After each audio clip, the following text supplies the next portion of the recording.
বাংলা একাডেমির কার্যক্রমে গুণগত পরিবর্তন ও কাঠামোগত সংস্কারের জন্য ১৯ সদস্যের কমিটি গঠন করেছে সংস্কৃতি বিষয়ক মন্ত্রণালয়। এই কমিটি গঠনের পর মিশ্র প্রতিক্রিয়া সৃষ্টি হয়েছে। জানা গেছে, সংস্কারের নামে গঠিত কমিটি কতটা কার্যকর হবে তা নিয়ে সংশ্লিষ্টদের অনেকে সংশয় প্রকাশ করেছেন। এমনকি কমিটির একাধিক সদস্যকে নিয়ে উঠেছে সমালোচনা।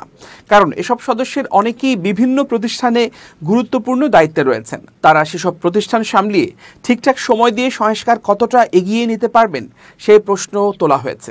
আরও চমকপ্রদ তথ্য হচ্ছে, জুলাই অভ্যুত্থানের পর বাংলা একাডেমির সংস্কারের দাবি জানিয়ে লিখিত প্রস্তাব যারা দিয়েছিলেন তাদের সঙ্গে কোনো আলাপ আলোচনা ছাড়াই এই কমিটি গঠন করা হয়েছে। এই ঘটনায় ক্ষোভ প্রকাশ করেছেন সংশ্লিষ্টরা। কমিটির সভাপতি হিসেবে দায়িত্ব পেয়েছেন লেখক, গবেষক ও অনুবাদক ফয়জুল লতিফ চৌধুরী, যিনি আওয়ামী লীগ সরকারের আমলে জাতীয় জাদুঘরের মহাপরিচালক হিসেবে দায়িত্ব পালন করেছেন। সদস্য সচিব হিসেবে রয়েছেন বাংলা একাডেমির মহাপরিচালক অধ্যাপক মোহাম্মদ আজম।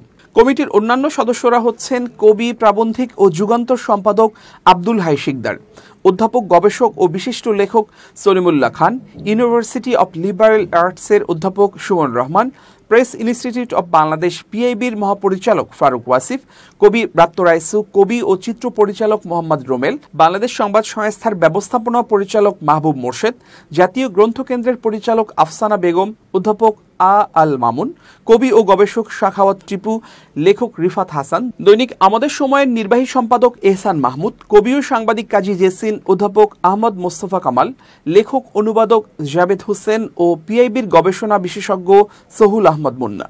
সংস্কৃতি মন্ত্রণালয়ের জারি করা বিজ্ঞপ্তিতে বলা হয়েছে, বাংলা একাডেমির আইন, প্রবিধান মালা, কাঠামো ও কার্যক্রম সহ সামগ্রিক দিক পর্যালোচনা করে সুপারিশ প্রদান করবে এই কমিটি। প্রয়োজনে সদস্য কো-অপ্ট করার সুযোগ থাকবে ও ৩ মাসের মধ্যে চূড়ান্ত সুপারিশ জমা দিতে বলা হয়েছে।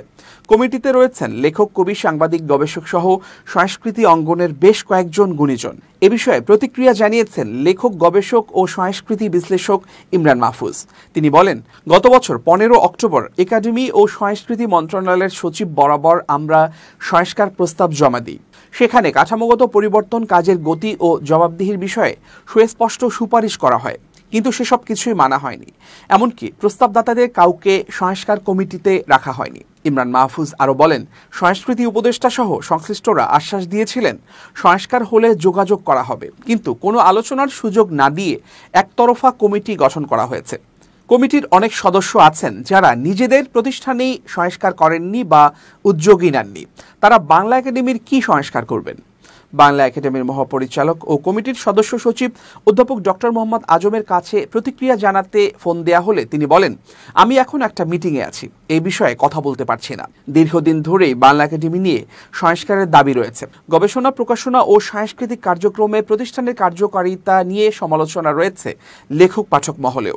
সংস্কৃতিজনদের একটি অংশ মনে করছেন, এত গুরুত্বপূর্ণ একটি সংস্কার উদ্যোগ যদি স্বচ্ছভাবে শুরু না হয়, তবে পরবর্তী কার্যক্রম নিয়েও প্রশ্ন থেকে যাবে।